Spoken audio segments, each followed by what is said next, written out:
আগে চট্টগ্রামে সাইফুল ইসলাম ভাইকে এক ভাইকে কুপায় মারা হয়েছে, এটার বিচার এখন হয় নাই। যারা মারছে ওদের ওদের পক্ষ নিয়ে আমরা আবার সংখ্যালঘুর স্লোগান তুললাম। এ কেমন সংখ্যালঘু যে আমার ভাইকে জবাই করে হত্যা করে? হ্যাঁ, সংখ্যালঘু নির্যাতন তো হচ্ছে ভারতে, ভারতের এক একটা মসজিদ তারা ভাঙতেছে এখন। এটা এটা এটা একটা লক্ষণ। আস্তে আস্তে ওর মানচিত্র মসজিদের মতোই ভেঙে খান খান হয়ে যাবে ইনশাআল্লাহ। এরা যেমন অখণ্ড ভারত চায়, আমরাও অখণ্ড ভারতই চাই। আমরা চাই অখণ্ড ভারত হবে কালিমা লা ইলাহা ইল্লাল্লাহ মুহাম্মাদুর রাসূলুল্লাহ। আপনারা তো মনে করেন যে ভারত আমাদেরকে ঘিরে রাখছে, তাই না? আসলে ভারতকে আমরা ঘিরে রাখছি। এই দিক থেকে আমরা, এই দিক থেকে চায়না, এখান থেকে নেপাল, এখান থেকে ভুটান, এখান থেকে মায়ানমার, এখান থেকে পাকিস্তান, আর তার চেয়ে বাপ আছে আফগানিস্তান। আছে না আফগানিস্তান? ওদের সাথে কেউ পারছে এই পর্যন্ত? আফগানের ভাইরা নিজেদেরকে গড়ে নিচ্ছে, এখন বোঝাচ্ছে। এখন কথা হচ্ছে, আমরা একটা কাপুরুষতার পরিচয় দিচ্ছি। নেপাল ওকে টাইম দেয় না, ভুটান টাইম দেয় না, মায়ানমার টাইম দেয় না, চায়না তো দেয়ই না, আর আমরা তাকে একেবারে প্রভুর আসনে বসায় রাখছি। আমরা কি দিছি? আমরা ইলিশ দেই, আমরা ট্রানজিট দেই, আমরা রেল দেই, আমরা বন্দর দেই, আমরা আর কি দেই? গ্যাস তো দেই মাশাআল্লাহ, তারপরে পণ্যগুলো তো দিচ্ছি, গার্মেন্টস দিয়ে দিচ্ছি, আমাদের প্রশাসনের মধ্যে লোকজন দিয়ে দিচ্ছি, কর্মী শ্রমিক দিয়ে দিচ্ছি। এই জন্যই তো বলি, কেন সে স্ট্যাটাস দেয় যে এই স্বাধীনতা তার স্বাধীনতা। এটাই তাহলে কারণ। তার মানে তারা আমাদের সার্বভৌমত্বটাকে স্বীকার করে না, তাই না? তারা যদি আমাদের স্বাধীনতা সার্বভৌমত্বকে স্বীকার করতোই, তাহলে তো এরকম স্ট্যাটাস দিত না। কি তো এখন কথা হচ্ছে, আমরা মাথা নত করার জাতি না। আমাদের নবী মুহাম্মদ সাল্লাল্লাহু আলাইহি ওয়াসাল্লাম মাথা উঁচু করে দাওয়াতি কাজ করছেন। মার খেলেও কখনো তিনি মাথা নিচু করেন নাই। সাহাবায়ে কেরাম রাদিয়াল্লাহু আনহুম আজমাইন মাথা উঁচু করে দাওয়াতের কাজ করছেন, কারোর সামনে মাথা নত করেন নাই ইল্লাল্লাহ, আল্লাহ ছাড়া। মার খেয়েছেন, হিজরত করতে হলে হিজরত করেছেন, কখনো মানুষ গালি দিয়েছে, গালি সহ্য করেছেন, কখনো মদিনায় চলে যেতে হয়েছে, দেশ ছাড়তে হয়েছে, দেশ ছাড়ছেন, আবার কখনো ইসলামী রাষ্ট্র কায়েম করতে হয়েছে, রাষ্ট্রও কায়েম করছে। জিহাদ করার দরকার, জিহাদও করছে, কেতালের দরকার, কেতালও করছেন। আস্তে আস্তে মক্কা বিজয় করছে, করেন নাই? সিরাত পড়তে হবে, সিরাতের ধারাগুলো আমাদেরকে বুঝতে হবে। এখন আমরা তো তার উত্তরসূরি, আমরা তাদের উত্তরসূরি। প্রথম কথা হচ্ছে, আমরা আমাদের নতজানু মনোভাবটাকে আগে ত্যাগ করতে হবে, এক নম্বর। আর অতীতের জীবনের যে ভুল ত্রুটিগুলো দ্রুত সংশোধন করতে হবে। এখন আর আমাদের হাতে অনেক লম্বা সময় আছে এমন না বিষয়। কত কি যে দ্রুত হয়ে যাবে আপনি হয়তো ভাবতে পারবেন। বিশ্বটা খুব দ্রুত চেঞ্জ হচ্ছে। এই অল্প সময়ের মধ্যে আফগানের ভাইরা দাঁড়ায় গেছে, অল্প সময়ের মধ্যে সিরিয়া দেখলেন যে পরিবর্তন হয়ে যাচ্ছে। তারপরে আপনি কয়দিন পরে দেখবেন ইনশাআল্লাহ যে এই আপনার প্যালেস্টাইনের অবস্থাও পরিবর্তন হবে ইনশাআল্লাহ। তখন এরা আবার হামাসকে ঠিকই বলবে যোদ্ধা, তখন ঠিকই বলবে যোদ্ধা। এখন বলতেছে বিদ্রোহী, বলতেছে সন্ত্রাসী। হ্যাঁ, তো একটা বিষয় আগে বলে নেই, এটা বোঝার দরকার আছে যে দেখেন, ফিলিস্তিনে যে অবস্থা চলতেছে সেখানে কিন্তু আমাদের তাবলিগের মেহনতটা মূল না, সেখানে আমাদের জিহাদের মেহনতটা মূল, তাই না? বিষয়টা ওখানে তো সবাই, ওখানে বোম পড়তেছে, ওখানে কি সবাই তাবলিগের মেহনত করবে না অস্ত্র হাতে নেওয়া ফরজ? এটা বোঝার জন্য আপনার তো মুফতি হওয়ার দরকার নেই। হ্যাঁ, আবার যখন আফগানে আমেরিকা হামলা চালাইছিল, তখন কি শুধু তাবলিগটা ফরজ ছিল না ওদের হামলা প্রতিরোধ করা ফরজ ছিল? ফরজ ছিল। একই অবস্থা সিরিয়াতে হয়েছে, কিন্তু বাংলাদেশে এখন সেই অবস্থাটা নাই। কিন্তু বাংলাদেশে তাবলিগের মেহনত, আমর বিল মারুফ নাহির মুনকারের মেহনত চলবে, মানে তাবলিগের মেহনত, দাওয়াতের মেহনতটা চলবে। যদি কখনো বাংলাদেশে দেখা যায় যে দেশের শত্রুরা বা দিনের শত্রুরা বা উগ্রবাদীরা এই দেশের স্বাধীনতা সার্বভৌমত্বের উপর আক্রমণ করে, তখন কি আমাদের উপরে জিহাদ ফরজ হবে কিনা? এখন যদি তাই হয়, এখন আপনাদের কি মনে হয় এটার সম্ভাবনা আছে না নাই? এটুকু ইন্টেলেকচুয়াল অবস্থা তো আপনাদের আছে, এটার সম্ভাবনাও হতে পারে, আজ হোক কাল হোক, হতেই পারে। তখন আমার প্রিপারেশনটা কি হবে সেটা আমাকে এখন জানতে হবে। আমার প্রিপারেশনটা কি হওয়া উচিত? প্রথম প্রিপারেশন হওয়া উচিত, আগের সমস্ত জিন্দেগিতে যা করছি নিজেকে আল্লাহর দিকে ফিরাই নিয়ে আসে। এটা প্রথম কাজ। যে আল্লাহর দিকে ফিরে আসে নাই, তার সাথে না জিহাদের সম্পর্ক আছে না কিতালের কোনো সম্পর্ক আছে, সে তো আল্লাহর পথেই নাই। তো প্রিয় যুবক ভাইরা, আগে প্রথম কথা হচ্ছে আগে আপনি আল্লাহর দিকে ফিরে আসেন, এক নম্বর। দ্বিতীয় কথা হচ্ছে এরপরে আমাদের প্রয়োজন শারীরিক প্রস্তুতি। শারীরিক প্রস্তুতি যেমনটা বললাম যে কোনো অবস্থাতেই আলেম ওলামাদেরকে, দায়ীদেরকে, মুফতিদেরকে, মুহাদ্দিসদেরকে, মাদ্রাসার শিক্ষকদেরকে, খতিবদেরকে ভিতরে ঢুকতে দেওয়া যাবে না। কারণ আপনাদেরকে যদি ভিতরে নিয়ে যাওয়ার স্কোপ পায় তারা নতুন করে আবারও কেউ, তাহলে আর সুস্থ রাখবে না, ফিজিক্যালি আপনি ঠিক থাকতে পারবেন না। অতএব একটা সামাজিক প্রতিরোধ গড়ে তুলতে হবে সবসময়। মানে একটা এলাকার মধ্যে একজন আলেম আছেন, সেই আলেমকে এলাকা থেকে নিতে পারবে না, তাকে নেওয়ার আগে 100 জনের উপর গুলি চালাইতে হবে, এমন একটা মুভমেন্ট থাকতে হবে। প্রতিবাদ না করলে আপনি বান্দরবনে যান, বান্দরবনের পাহাড়ি এলাকায় গিয়ে কোন একটা পাহাড়ি লোককে উঠাই নিয়ে আসেন, দেখি কত বড় সাহস আছে। আর্মি পর্যন্ত পারে না। কে পারে না? সেনাবাহিনী পারে না। পারে? পাহাড়িরা ওইখানে ঐক্যবদ্ধ হয়ে যায়, ওদের মহিলারা ঝাড়ু নিয়ে সামনে চলে আসে। এই আমাদের বান্দরবনের কথা বলছি। ওখানে যে কুকিচিং একটা ফ্রন্ট গঠন করছে সশস্ত্র বিদ্রোহীরা, ওই অংশটুকুকে নিয়ে একটা মাস্টার প্ল্যান আছে ওদের। ওই অংশটুকুতে তারা একটা খ্রিস্টান রাজ্য বা আলাদা একটা পাহাড়িদেরকে নিয়ে একটা রাষ্ট্র প্রতিষ্ঠা করতে চায়। এটা ওদের স্বপ্ন আর কি। এই উদ্দেশ্যে তারা হাঁটতেছে এবং তারা অস্ট্রের ভাষায় কথা বলে। ওখানে তারা পতাকা বানাইছে, মানচিত্র বানাইছে, এমনকি লাস্ট টাইম আমরা ওখানে গিয়ে শুনলাম যে মুদ্রাও নাকি বানাচ্ছে। মুদ্রা বুঝতেছেন বিষয়টা কত ডিপ। আমাদের রাষ্ট্রে যে কত সমস্যা, আর জানি না যারা দায়িত্বে আছে তারা কি করতেছে, আসলে কোন দিকটা সামাল দিচ্ছে। অর্থনৈতিক দিকটা দেখবে না এই পাহাড়ি এলাকার সমস্যাগুলো মেটাবে, নাকি আমাদের মুসলিম উম্মার অভ্যন্তরীণ সমস্যাটা মেটাবে, না শহীদ ভাইদের খবর নিবে, না পঙ্গু ভাইরা যারা পড়ে আছে হাসপাতালে তাদের খবর নিবে? সিনেমা দেখতে বসে গেছে। কোন আক্কেলে সিনেমা দেখেন আপনি? আপনার সিনেমা দেখার সময় কোথায়? আপনার সিনেমা দেখার সময় কোথায়? এই যে যতগুলো ভাই শহীদ হয়েছে তাদের পরিবারের খোঁজখবর নেওয়া লাগবে না? এবং যতগুলো ভাই এখন হাসপাতালে কাতরাচ্ছে তাদের সঙ্গে হাজার হাজার ছাত্র ভাই, তাদের চিকিৎসা করানো লাগবে না? যত মানুষকে গুম করা হয়েছে ওদেরকে মুক্ত করা লাগবে না? তারাও তো জানে এটা অন্যায়, এবং যারা করে তারাও বলে এটা অন্যায়। জানে যারা করে তারাও বলে এটা অন্যায়। এবং আমাকেও বলেছিল যে আমি জিজ্ঞাসা করেছিলাম যে আমাকে যদি মানে প্রকাশ্য কোর্টে চালান করে দেওয়া হয় এবং জাতির সামনে বলা হয় যে আমাকে গুম করা হয়েছে, এবং এরপর যদি বলা হয় যে আমাকে গুম করার পরে কোনো রকমের নেগেটিভ কিছু পাওয়া যায় নাই তাই আমরা ছেড়ে দিয়েছি, এই কথাটা কি বলা যাবে কি যাবে না? তারা বলছে যে না, এটা বলা যাবে না, কারণ এই কাজটা তো মানবতা বিরোধী অপরাধ, এটা করলে তো বললে তো সবাই আবার বুঝে। তো এই হলো অবস্থা। ওখানে আমরা বুঝেছি যে বাংলাদেশের প্রশাসনে দুইটা ভাগ আছে। একটা ভাগ হচ্ছে মারাত্মক রকমের ইসলাম প্রিয় এবং দেশপ্রেমিক, মাশাআল্লাহ, আমরা তাদেরকে স্যালুট জানাই, মাশাআল্লাহ। কিন্তু আপনারা ভুল জায়গায় শ্রম দিচ্ছেন, আপনারা ভুল জায়গায় মেধা, শ্রম এবং আপনাদের জীবন নষ্ট করতেছেন। আপনাদের থাকা দরকার ছিল ওলামায়ে কেরামদের সাথে, তাহলে আপনাদেরকে টক্কর দিয়ে কেউ সামনে যেতে পারতো না। আপনারা খালিদ বিন ওয়ালিদ হতে পারতেন আমাদের, আপনারা কিন্তু ওমর ইবনুল খাত্তাব হতে পারতেন। ওইখানে ঢুকে আপনারা শুধুমাত্র দুনিয়ার স্বার্থে সব নষ্ট করতেছেন। আমাদেরকে বলা হচ্ছে হুজুর বদদোয়া করিয়েন না, হুজুর ছেড়ে দিচ্ছেন, আমাদেরকে বদদোয়া দিয়েন না বের হয়ে, আমাদের চাকরির ডিউটি এটা। এক ভাই আমাকে কোরআন এনে দিয়েছিল, নির্জনতা, তো ওখানে নির্জনতার সঙ্গী হচ্ছে কোরআন এবং নামাজ। তো এক ভাই দেখেছে আমি একটু নির্জন, মন খারাপ বসে আছে, একটা কোরআন নিয়ে এসে দিয়েছে, হুজুর কোরআন পড়েন আপনি, মন ভালো হবে।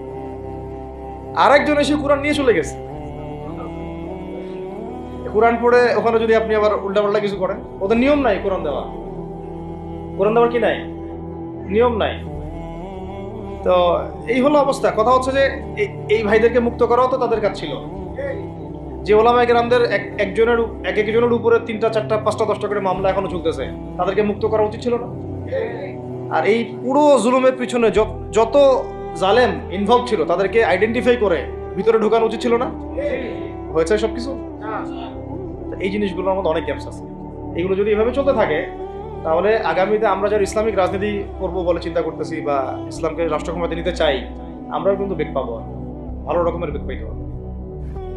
আর বিগত সময় আমরা অনেক ভুল করছি, যেমন মন খারাপ করেন না, এগুলো আমরা ভুল করছি। এই যে আমরা ওদের সাথে জোট করতে গেছি, ঠিক আছে, ওদেরকে আমরা ভাই বোন করার চেষ্টা করছি, আসলে এদের সাথে আর কাফেরদের সাথে কোনো পার্থক্য নেই। সেকুলারিজমে যারা আছে আর কুফার যারা, এদের মধ্যে কোনো পার্থক্য নেই। ওই কালিমা পড়া না পড়ার পার্থক্য, তো বাকি আপনার পিঠে ছুরি এরাও মারবে ওরাও মারবে। আর আমি ছোট মানুষ, ছোট জায়গা থেকে বলতে চাই যে আমাদের যে ওলামায়ে কেরামগণ মাঠে আছেন, যে রাজনৈতিক দলগুলো আপনারা মাঠে আছেন, এবার আপনারা কোনো রুটির টুকরার জন্য লড়বেন না, এবার পুরো রুটি নিয়ে লড়বেন। প্রত্যেক আসনে প্রার্থী দিবেন আপনারা, যেহেতু এর বাইরে সিস্টেম এখন অন্য সিস্টেমে যাওয়ার সুযোগ হচ্ছে না, তাহলে পুরো রুটিটার জন্য লড়তে হবে আপনাদের। আমাদের টার্গেট হচ্ছে এখন একটা ইসলামপন্থী সরকারকে রাষ্ট্র ক্ষমতায় নিয়ে যাওয়া, এটা আমাদের একটা প্রধান টার্গেট। আমাদের এজেন্ডা স্পষ্ট, কোনো গোপন এজেন্ডা নাই। আমাদের কি নাই? কোনো গোপন এজেন্ডা নাই। আমরা চাই বাংলাদেশে এখন একটা ইসলামপন্থী রাষ্ট্র ব্যবস্থা গড়ে উঠুক, ইসলামপন্থী সরকার শাসন ক্ষমতায় আসুক। এটার জন্য আপনাদের সবার ভূমিকা আছে। কেউ কথা দিয়ে ভূমিকা রাখবেন, কেউ লিখবেন, কেউ বলবেন, কেউ যেভাবে হোক আপনাকে ভূমিকা তো রাখতেই হবে। কারো বসে থাকার সুযোগ নেই। এখন এই রাষ্ট্রটাকে ইসলামিক রাষ্ট্র হিসেবে গড়ার দায়িত্ব এখন সবার কাঁধে আসছে। আমরা আমাদের জায়গা থেকে বলতেছি, বাকি কাজ কিন্তু আপনাদেরকে করতে হবে। আল্লাহ পাক করার তৌফিক দান করেন। আর ইসলামপন্থী ভাইদের আপোষের যে দূরত্ব, এটা কমায় ফেলতে হবে। এই দূরত্ব রাখা যাবে না। ইখতিলাফ আছে থাক, যদি আকীদাগত মৌলিক কোনো পার্থক্য না থাকে, আমরা তো ভাই ভাই নাকি? আমাদের চেয়ে কি মানে সেকুলার আমাদের বেশি বড় ভাই? আমাদের চেয়ে কি যে নাস্তিক মুরতাদের আমাদের বড় ভাই? কমিউনিজমে যারা আছে ওরা আমাদের বড়? না এই গণতন্ত্রপন্থী যারা একবারে কট্টর, ওরা আমাদের তিনি ভাই নাকি? আমাদের তো ভাই, সোজা কথা হচ্ছে ইন্নামাল মুমিনুনা ইখওয়া, ইন্নামাল মুমিনুনা, মুমিন যারা মুমিন, মুমিন ভাই। মুমিনে মুমিনে কি ভাই, খালাস। আল মুসলিম ওয়া আখুল মুসলিম, মুসলিমের ভাই কি মুসলিম, খালাস, এইটুক। মুসলিম আমার ভাই, মুসলিম আমার ভাই। এখন যারা এদেশের রাষ্ট্র ক্ষমতা ইসলামকে চায় না, তারা আমাদের ভাই না। সে যে কোনো নামে আসুক, এক্স ওয়াই জেড, দেখার দরকার। এক্স নামে আসুক, ওয়াই নামে আসুক, জেড নামে আসুক, যারা রাষ্ট্র ব্যবস্থা ইসলামকে চায় না, তারা আমার ভাই খালাস, সোজা কথা। এবং রাষ্ট্র ব্যবস্থা ইসলাম চায় যে ভাইরা আমাদের, ওই ভাইদেরকে একসাথে থাকতে হবে। আল্লাহর কসম করে বলতেছি, ইনশাআল্লাহ যদি এই ভাইরা আমরা একসাথে থাকতে পারি, এর সাথে আমরা দায়ীরা, তালেবে ইলমরা এবং আপনারা তো যুব সমাজ আছেন, আমাদেরকে টক্কর দিয়ে বাংলাদেশের রাষ্ট্র ক্ষমতায় কেউ যাইতে পারবে না, ইনশাআল্লাহ। সবাইকে ভূমিকা রাখতে হবে। এখন অন্য আলোচনা চেয়ে এই আলোচনাটাই বেশি দরকার। অন্য আলোচনা অনেক শুনছেন, এখন বাংলাদেশের দরকার একটা ইসলামপন্থী রাষ্ট্র ব্যবস্থা। এর বাইরে কোনো আলাপ নাই। এখন এটা প্রতিষ্ঠা করার জন্য কি করতে হবে সেটা ফিকির করা। তো কি করতে হবে বলেন? প্রথম কথা হচ্ছে আমাদেরকে আগে বৈশ্বিক জালেমদেরকে চিহ্নিত করতে হবে। পুরো বিশ্বে কারা জালেম, এটা কি চিন্তা করা বাকি আছে? পুরো বিশ্বের সবচেয়ে বড় জালেম যে পশ্চিমারা, সবচেয়ে বড় জালেম ইসরায়েল, সবচেয়ে বড় জালেম আমেরিকা, এটা চিন্তা কি আপনার বাকি আছে? এই কথা বলতে যে ভয় পায়, তার তো নবীর ওয়ারিস হওয়ার দাবি করা উচিত না। এটা খোলামেলা, এটা সবাই জানে। সারা বিশ্বের জুলুমের কারখানা হচ্ছে ইসরায়েল। মানুষ ত্রাণ নিতে গেলে পর্যন্ত সেখানেও বোম্বের মানুষ হত্যা করছে। আমরা এটা দেখার মতো আর সাহসী নাই। অনলাইনে এগুলো আমার দেখতে গেলে যে বাচ্চাদের অবস্থাগুলো আমাদের চোখের সামনে আসে, আমি স্কিপ করে চলে যাই। হয়তো কতটুকু দোয়া করতে পারি আল্লাহ ভালো। দোয়া করে কি করব? আমার দোয়ার তো তার দরকার নেই। আমার দোয়ার তার কি দরকার আছে? আমাদের মতো পাপী মানুষের দোয়া দিয়ে তার কি হবে?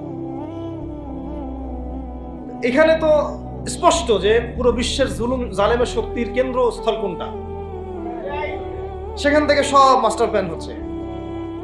আর যদি ওই ইসরায়েল, ওই আমেরিকার কোন সেবা দাসকে আমরা ক্ষমতায় নিয়ে আসি, আমাদের ভুল হবে না? ছাত্র ভাইরা এই ভুলটা করছে, ছাত্র ভাইরা ভুলটা করছে, কারণ আপনাদের দিনের জ্ঞানের বুঝের কারণে করছে, বুঝের অভাবের কারণে করছে। ঠিক আছে, ঠিক আছে, এখন যে মানে সম্ভাবনা শেষ হয়ে গেছে এমন না। এখন সবাই প্রতিবাদের ভাষায় কথা বলতে পারে। একটা রেভলিউশন ঘটানোর মতো সিচুয়েশন বাংলাদেশে আছে। অন্তত পক্ষে আমাদের ভাইদের মধ্যে আমরা দেখেছি, ছাত্র ভাইদের মধ্যে সাহস তো মাশাআল্লাহ অবশ্যই আছে, ডেডিকেশন আছে, জীবন দেওয়ার মানসিকতা আছে। তাদেরকে খালি নার্সিং করতে হবে, জীবনটা যেন ভুল পথে না যায়। এখন আবু সাঈদের রক্তের উপর দাঁড়ায় যদি কোনো সেকুলার ক্ষমতায় আসে, তাহলে এটা আবু সাঈদের রক্তের সাথে গাদ্দারি হচ্ছে। এই মুগ্ধদের রক্তের উপর সিঁড়ি বানায় যদি কোনো জাতীয়তাবাদীরা আর ওই সেই গণতন্ত্রপন্থীরা, ওই ইসলামের দুশ্মনরা, ওই ভারতের দালাল্লাই যদি ক্ষমতায় আসে, তাহলে এটা ওদের রক্তের সাথে গাদ্দারি হচ্ছে। এই গাদ্দারির মাফ হবে না। এইটা পলাশির যুদ্ধের চেয়ে বড় মির্জাফরি হয়েছে, এটা ৭১-এর চেয়ে বড় রাজাকারী হয়েছে। আপনারা বলেন যে দেখেন, ভালো করে বুঝেন, গুম হয়েছে এক শ্রেণী, আমার কথা মন খারাপ করে না, এক শ্রেণী গুম হয়ে গেছে, এক শ্রেণী ক্রসফায়ার, এক শ্রেণীর শাপলা চত্বরে রক্ত দিছে, তাই নাই? এক শ্রেণী ওলামায়ে কেরাম মামলা নিয়ে ঘুরে বেড়াচ্ছে মাথার উপরে, এক শ্রেণীর ছাত্র ভাইরা রাস্তায় শহীদ হলো, আর এক শ্রেণীর ছাত্র ভাইরা পঙ্গু হয়ে হাসপাতালে বেডে পড়ে আছে, ক্ষমতায় গেছে কারণ নতুন এক শ্রেণী। হ্যাঁ, এবং ওখানে এমন কিছু মানুষ আছে যাদের সাথে আন্দোলনের কোনো সম্পর্কই ছিল না, সম্পূর্ণ উড়ে এসে জুড়ে বসছে তারা।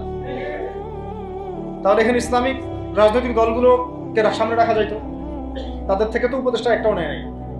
জামাত ইসলাম থেকে একটা উপদেষ্টা নিছে কিনা? হেফাজত ইসলাম থেকে কোনো উপদেষ্টা নিছে কিনা? আমাদের চরমনাই থেকে একটা উপদেষ্টা নিছে কিনা বলেন? তার মানে রাষ্ট্র গঠনে আমাদের কোনো ভূমিকা নাই। তা আমাদেরকে বুঝাইছে যে আপনারা পরে আসে ইলেকশন দিব, তখন আপনারা ইলেকশন লড়বেন। ইলেকশন সে কবে দেয় সেটাও দেখে, আদৌ দেয় কিনা সেটাও দেখে। কাকে বিশ্বাস করবেন আপনি? বিশ্বাসটা করবেন কাকে? যখন মোস্তফা সরোয়ার ফারুকীর মধ্যে একজন উপদেষ্টা হচ্ছে, বিশ্বাসটা আপনি করবেন কাকে? সারা জীবন মানুষকে পরকীয়া শিখাচ্ছে, তার কোন যোগ্যতায় সে উপদেষ্টা হচ্ছে? আচ্ছা, এটা কাজ করেন, এটা উপদেষ্টা করার জন্য একটা পরীক্ষা নেন না, দেখি বিসিএস এর মতো, দেখেন না এটা পাস করে কিনা। অথবা আপনি এটা কাজ করেন, ইসলামিক সেন্সের পরীক্ষা নেন, দেখেন কুরআন তেলাওয়াত করতে পারে কিনা। কিসের ভিত্তিতে হলো? এই যে এই সমস্যাগুলো থেকে গেছে। তারপরেও যা হয়ে গেছে হয়ে গেছে। এখন আমাদের যেটা কথা সেটা হচ্ছে, আমরা তো আর কোনো বিদ্রোহে যেতে চাই না, আমরা যে শান্তিপূর্ণভাবে ইসলাম প্রতিষ্ঠা করব। কিন্তু প্রয়োজনে যদি তারা মানে আমাদের উপর জুলুমের ভাষা বেছে নেয়, তাহলে আমরা অবশ্যই এবার প্রতিবাদের ভাষা বেছে নিতে চাই। এই জন্য সবার আগে জরুরি হচ্ছে যুবকদেরকে এক কাতারে থাকা, ইসলামপন্থী ভাইদের সাথে থাকা, ইসলামী সংগঠনের সাথে থাকা, এবং নাম XYZ যেটাই হোক না কেন, নাম XYZ হতে পারে, আপোষে ভাই ভাই হয়ে থাকা। এটাতে যদি ভাই আমরা এবার ভুল করি, আল্লাহর কসম করে বলতেছি, আল্লাহ না করুক, এরপরে যদি মায়ের আসে, না আপনি বাঁচবেন না, কেউই না, ইনশাআল্লাহ ওই দিন আসবে না।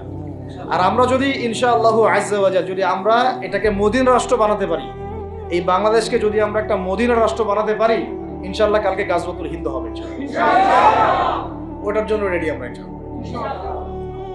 পাকিস্তানের কাছে কিছুই নেই, আছে খালি 10টা 12টা পারমাণবিক কোনো অস্ত্র, তাতেই ভয়ে কাঁপতে থাকে। চায়না খালি একটু ভয় দেখায় যে আগাইলে কিন্তু সিকিম নিয়ে নিব, আগাইলে কিন্তু চিকেন নেক গিলে ফেলবো। চায়নার ওই ছোট ছোট যোদ্ধাদের কাছে যে মাইকটা খায়, আর আমাদের এখানে দেখা যায় যে সীমান্তর মধ্যে একটা কৃষকও যদি সীমান্ত থেকে দূরেও হাল চাষ করে, ওকে গুলি করে মেরে ফেলা নেই। ফেলানির কথা ভুলে গেছেন আপনারা? আমাদের বন্যা, এরকম কতগুলো মানুষকে সীমান্ত হত্যা করে মারা হয়েছে। আজকে গুগলে গিয়ে সার্চ করে দেখেন কতগুলো মানুষকে বিগত 15 বছরে সীমান্ত হত্যা করা হয়েছে। এখানে আমাদের স্বাধীনতার প্রশ্ন আসে না, এখানে গণতন্ত্রের কথা আসে না, সার্বভৌমত্বের কথা আসে না, না, বরং তারা ক্ষমতার জন্য ওদের কাছে ঈমান বিক্রি করে দিয়েছে। ক্ষমতার জন্য এই উগ্রদের কাছে, মানে উগ্র হিন্দুত্ববাদীদের কাছে ওরা তাদের ঈমান, ওদের আমল, ওদের তাকওয়া, ওদের দ্বীন সব বিক্রি করে দিয়েছে। এই জন্য আমি আগে বলেছি একটা লেকচারে যে আমরা যদি বিরিয়ানি খেতে চাই, আপনি যদি বিরিয়ানি খেতে চান, একটা পাত্র নেবেন কিনা? আচ্ছা, পাত্রটা যদি ময়লা থাকে খাবেন? পাত্রে অনেক ময়লা আছে, আপনি কি ওইখানেই বিরিয়ানি ঢালবেন? তাহলে খাওয়া শুরু করবেন? সবার আগে আপনি কি করেন? এটাকে ধোন, পরিষ্কার করেন, তাই না? বাংলাদেশকে যদি আপনি ইসলামী রাষ্ট্র হিসেবে করতে চান, আগে এই দেশের মধ্যে যে পয়জনগুলো আছে এগুলোকে দূর করতে হবে, সমস্ত পয়জনকে ধুয়ে সাফ করতে হবে। তারপরে যে খেলাফা বা শরিয়া বা ইমারা যেটাই আসুক, ইমারা এক জিনিস, খেলাফা আর এক জিনিস। আমি এক কথায় বোঝাচ্ছি ইসলামী রাষ্ট্র ব্যবস্থা, ইসলামী রাষ্ট্র ব্যবস্থা। যদি ইসলামী রাষ্ট্র ব্যবস্থা তারপরে আসে, জমিন সাফ করার পরে, তখন সেটা সাস্টেইন করবে ইনশাআল্লাহ। আর যদি ময়লার মধ্যেই ইসলামী রাষ্ট্র কায়েম করতে চান, তখন হবে উদাহরণটা এরকম যে আপনি এই নোংরা ড্রেনের মধ্যে নেমে গায়ে সাবান মাখা শুরু করছেন, হাততে কোনো লাভ হবে না, বরং ওই নোংরাই আপনাকে খেয়ে ফেলবে।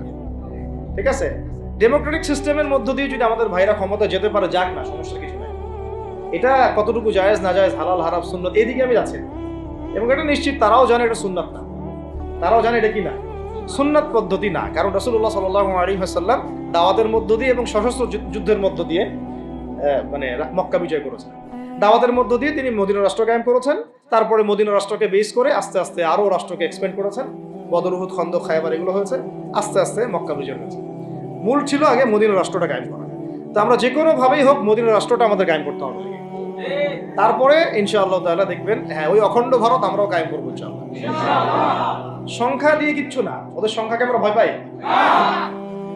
ওদের সংখ্যাকে ভয় পাওয়ার কিচ্ছু নাই, সংখ্যাকে ভয় পাওয়ার কিচ্ছু নাই। কারণ এই যে কোরআন, আমার সামনে যে কোরআনটা আছে, এটা দেখে একটু খারাপ লাগলো। কোরআনের যে অবস্থা, এটা খুব মনের কষ্ট দিল আর কি।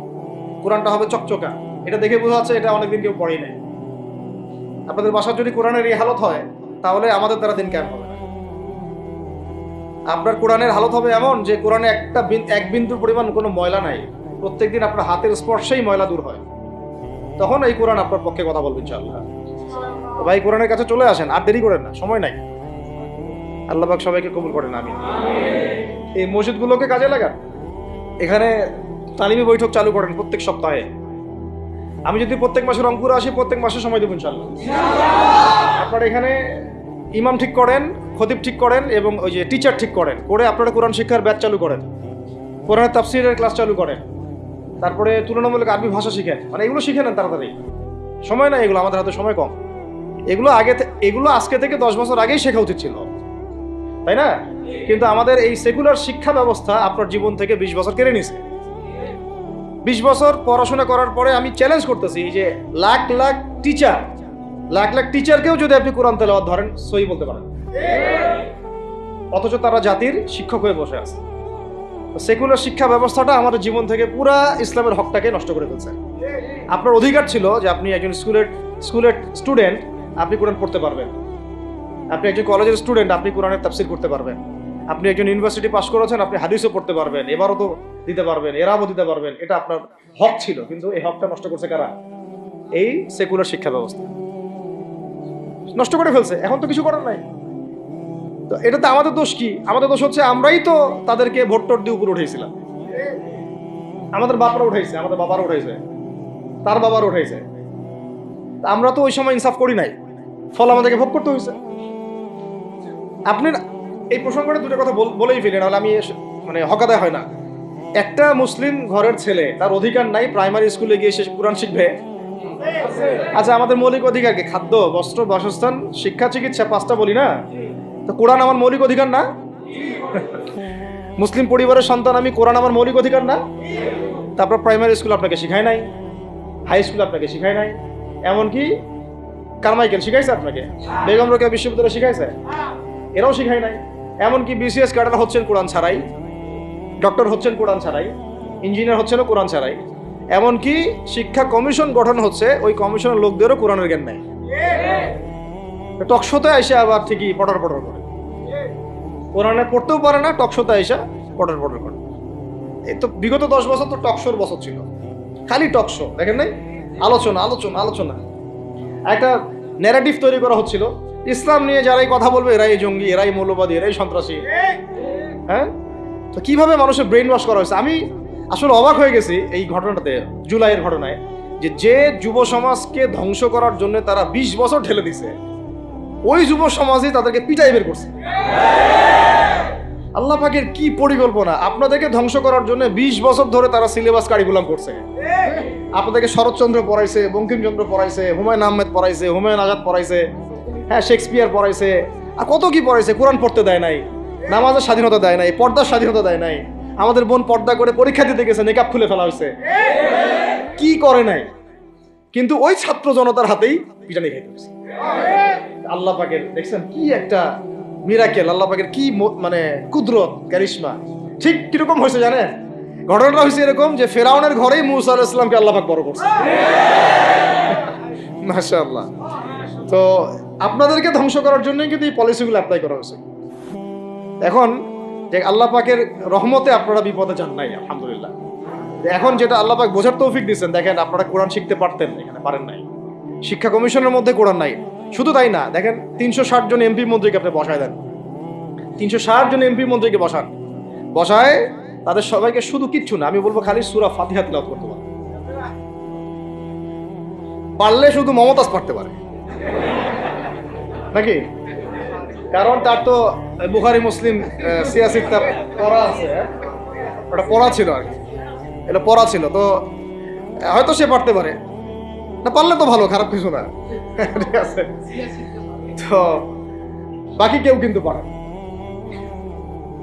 বেশি দিয়ে না, অল্প না, ঠিক আছে, শেষ করতেছি। তো এখন প্রিয় ভাইরা, কথা অনেক হয়ে গেছে, মূল কথা হচ্ছে যে আমাদেরকে এখন একটা নতুন উদ্দেশ্য নিয়ে, টার্গেট নিয়ে, একটা মিশন নিয়ে আগামীকাল থেকে পথ চলতে হবে ইনশাআল্লাহ। প্রথম গন্তব্যটা কি? আমরা বাংলাদেশকে একটা মদিনা রাষ্ট্র কায়েম করতে চাই। সেটা যদি করতেই হয় তাহলে আমাকে কার আদলে করতে হবে, কার সুন্নতে করতে হবে? নবী মুহাম্মদ সাল্লাল্লাহু আলাইহি ওয়াসাল্লামের তরিকায়। এবং তার তরিকার প্রথম কাজটাই হচ্ছে আগে ইলম শিখতে হবে। কি শিখতে হবে? এই মসজিদগুলোকে কাজে লাগান, মাদ্রাসাগুলোকে কাজে লাগান। এবং 2 নম্বর হচ্ছে ইলম একা একা শেখা যাবে না। ইলম একা একা শেখা যাবে না। 20 বছর তো আপনি একা পড়াশোনা করেন নাই, প্রতিষ্ঠান ছিল, ওস্তাদ ছিল, তাই না? টিচার ছিল, আপনার একাডেমিক কারিকুলাম ছিল। ঠিক ওইরকমই দিনের ইলমও একা একা শেখা যাবে না, ওস্তাদ লাগবে। এবং আলহামদুলিল্লাহ আমাদের বাংলাদেশে ওস্তাদদের অভাব নাই, আলহামদুলিল্লাহ। প্রত্যেক জেলায় জেলায়, উপজেলায়, সব জায়গাতেই মুহাক্কিক বরেণ্য আলেমগণ আছেন, আলহামদুলিল্লাহ। আর আপনি খুঁজে বের করবেন কে মুহাক্কিক আলেম। আমি কিছু মানে তাদের বৈশিষ্ট্য বলতে পারি, তারা নিজেকে জাহির করেন না, বিনয়ী হন, অহংকারী হন না, তারা এত বেশি আইওয়া শোডাউন এত পছন্দ করেন না, নিজেকে আড়াল করার চেষ্টা করেন, হক কথা বলতে তারা ভয় করেন না, এবং তারা অনেক গভীর জ্ঞানের অধিকারী হওয়া সত্ত্বেও অনেক বেশি বিনয়ী হন। এগুলো দেখে আপনি চিনবেন, ঠিক আছে? আমাদের সালাফরা তো বলতেন যে মুহাক্কিক মানুষকে পাবেন 2 জায়গায়, এক হচ্ছে মাটির তলে, আরেকটা হচ্ছে জেলখানায়, ঠিক আছে? তো যাই হোক, এখন অনেক বরেণ্য উলামায়ে কেরাম আমাদের সমাজে আছেন, তাদের যে কারোর সাথে অন্তত একজনের সাথে নিসবত রাখেন, অন্তত একজনের সাথে নিসবত রাখেন, ঠিক আছে? তো এটা আমাদের সৌভাগ্য, আলহামদুলিল্লাহ, যে বাংলাদেশে বহু মাদ্রাসা, বহু কওমি মাদ্রাসা, আলিয়া মাদ্রাসা, অনেক ধরনের মাদ্রাসা আছে। কিছু সংকীর্ণতা বা কিছু সমস্যা আমাদের মধ্যে থাকতে পারে, এটা যে কোনো জায়গায় থাকতে পারে, কিন্তু আলহামদুলিল্লাহ এই খেদমতটুকু আছে বলেই এখন পর্যন্ত দ্বীন ইসলামকে তারা মিটাইতে পারে নাই, আলহামদুলিল্লাহ। তো ইলম শিখবো 1 নাম্বার, 2 নাম্বার হচ্ছে ইলম মুহাক্কিক কোন আলেমের সোহবতে শিখবো, একা একা শিখবো না। 3 নাম্বার হচ্ছে যা শিখবো আমলে নিয়ে আসতে হবে। কি বললাম? যা শিখবো আমলে নিয়ে চলে আসতে হবে, ফেলে রাখা যাবে না। আল্লাহ আমাকেও তৌফিক দেন, আপনাদের সবাইকে তৌফিক দান করেন। 4 নাম্বার সময় কাজে লাগাইতে হবে, সময় কাজে লাগাইতে হবে। কোনো অবস্থাতেই আর হেলায় ফেলায় সময় নষ্ট করবো না, আমিও করবো না ইনশাল্লাহ, আপনারাও করবেন না ইনশাল্লাহ। 5 নাম্বার হচ্ছে নিজের প্রতিভাকে খুঁজে বের করবেন। সবাইকে আল্লাহ কিছু না কিছু প্রতিভা দিয়েছেন, প্রতিভা খুঁজে বের করে ইসলামের জন্য কাজে লাগান। 6 নাম্বার হচ্ছে যাদের রিজিক হালাল তাদের তো আলহামদুলিল্লাহ কোনো সমস্যা নেই, যাদের হারাম রিজিক আজকে ছাড়তে হবে। কোনো সুদের সাথে সম্পৃক্ত থাকা যাবে না, কোনো ঘুষ, কোনো দুর্নীতি, কোনো মাপে কম দেওয়া, কোনো হারামে আমি খাবো না, আমি কোনো হারামের কাছে যাব না। আর উত্তরবঙ্গের বড় বড় ফেতনাগুলোর মধ্যে এই সুদী এনজিওদের ফেতনাও আছে, কাদিয়ানিদের ফেতনাও আছে, তাই না? তারপরে আপনার এই যে ইসাই মুসলিমদের একটা ফেতনা আছে না, একটা ফেতনা আছে। তারপরে এই আপনার বিড়ি ফ্যাক্টরি, তামাক ফ্যাক্টরির এগুলা ফেতনা আছে, হারাম খাবার। আবার নতুন করে ইসকনের ফেতনাও উত্তরবঙ্গে দেখা যাচ্ছে। তো এই ফেতনাগুলোকে চিহ্নিত করে আপনাকে বেঁচে থাকতে হবে এবং রিজিকটাকে হালাল করে ফেলতে হবে, ঠিক আছে? এর পাশাপাশি হচ্ছে 6 নম্বর বলবো যে পরিবারগুলো গড়ে তুলতে হবে। প্রত্যেকটা পরিবার হবে একটা দুর্গ, মানে আমার পরিবার হচ্ছে আমার একটা ইসলামিক রাষ্ট্রের মতো। এই পরিবারের মধ্যে অনইসলামিক কোনো কাজ চলে না। পরিবারের মালিক কি? আমি না? এখানে কি রাষ্ট্র আমাকে হস্তক্ষেপ করতে পারবে? তা আমার পরিবার আমার কন্ট্রোলে চলবে, একদম ইসলামিক অনুশাসন অনুযায়ী চলবে, ডানে বামে নড়তে পারবে না। এভাবে আপনাকে শক্ত থাকতে হবে। 7 নম্বর হচ্ছে এখন থেকে তাবলীগের কাজ সবাইকে করতে হবে। কতটুকু করবেন? যতটুকু আপনি জানেন, যতটুকু আপনি জানেন। যেটা জানেন না ওটা নিয়ে কথা বলার দরকার নেই। আর সমাজে কিছু ইখতিলাফি মাসালাগুলো আছে যেগুলোকে নিয়ে কিছু মানে মোটা বুদ্ধির মানুষেরা আর কি মসজিদগুলো ভাগ করে ফেলে, ঠিক আছে? এই পাল্লায় পড়া যাবে না। ইখতিলাফি মাসালাগুলো সাহাবীদের যুগ থেকেই ছিল, এগুলো নিয়ে মতবিরোধের সুযোগ নাই। এটা তার কাছে এই মাসালাটা অথেন্টিক মনে হয়, সে আমল করতেছে করুক। আমার কাছে এই ফিকহের আলোকে এটা বেশি অথেন্টিক মনে হয়, আমি এটা আমল করতেছি। এগুলো নিয়ে কোনো রকমের আর দ্বন্দ্বে যাবেন না। বরং আমরা এখন ঐক্যবদ্ধ হব কিসের ভিত্তিতে? আমরা ঐক্যবদ্ধ হব আকীদা, আমল এবং মানহাজের ভিত্তিতে। আমাদের আকীদা আহলুস সুন্নাহ ওয়াল জামাআর আকীদা থাকবে, আমল থাকবে সাহাবীওয়ালা আমল, এবং মানহাজ থাকবে আমরা সালাফদের আদলে বাংলাদেশে দিন কায়েম করতে চাই। খালাস। আর যারা দিন কায়েমের কথা বলবে না, ওদের সাথে আমার ঐক্য হবে না। কি হবে? দিন কায়েমের কোনো ফিকির নাই, তার সাথে আমার ঐক্য হবে কিভাবে? তার ফিকির আছে শুধু মসজিদ নিয়ে আর অন্য কিছু নিয়ে, তার দল নিয়ে বা তার মানে আরো তো আছে অনেক কিছু আর কি, এইগুলো নিয়ে। তো ওইগুলো বাদ দিলাম। এই আমর বিল মারুফের কাজ সবাইকে করতে হবে, এবং একই সাথে সবাইকে এখন থেকে প্রতিবাদী হতে হবে, অন্যায়ে নিষেধ করতে হবে। এলাকায় অন্যায় হতে দিবেন না আপনারা। এলাকার মধ্যে জুয়া খেলবে কেন? আপনারা প্রতিবাদী হবেন। এখানে গাঁজা খাবে কেন? আপনি প্রতিবাদী হবেন। মাদকের আকারা হবে কেন? আপনারা প্রতিবাদ করবেন। এখন তো আপনি পুলিশ প্রশাসনের অপেক্ষায় বসে থাকার সময় নাই তো এখন। একজন নেককার, মুত্তাকি, পরহেজগার মানুষ প্রত্যেকটা এলাকায় থাকা দরকার। আপনাদের মধ্যে একটা জামাআ বা কমিউনিটি থাকা দরকার, মানে একটা অ্যাসোসিয়েশন থাকা দরকার, যারা ওই এলাকাকে সংস্কারের কাজ করবে। অথবা বৃহত্তর সংগঠন যেগুলো আছে বাংলাদেশে, তাদের অঙ্গ সংগঠন হিসেবে আপনারা কাজ করতে পারেন। আল্লাহ পাক তৌফিক দান করেন। আর একটা চেইন অফ কমান্ড গড়ে তুলতে হবে দেশব্যাপী।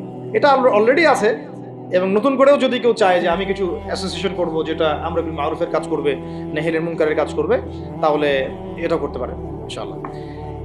আর এর সাথে আমি বলবো যে আমাদের জান, মাল, সময়, শ্রম, কয়টা কথা বললাম? জান, মাল, সময় এবং শ্রম। জান, আমাদের মাল, আমাদের সময়, আমাদের শ্রম, এই চারটা জিনিসকে আল্লাহর জন্য ওয়াকফ করে দিতে হবে।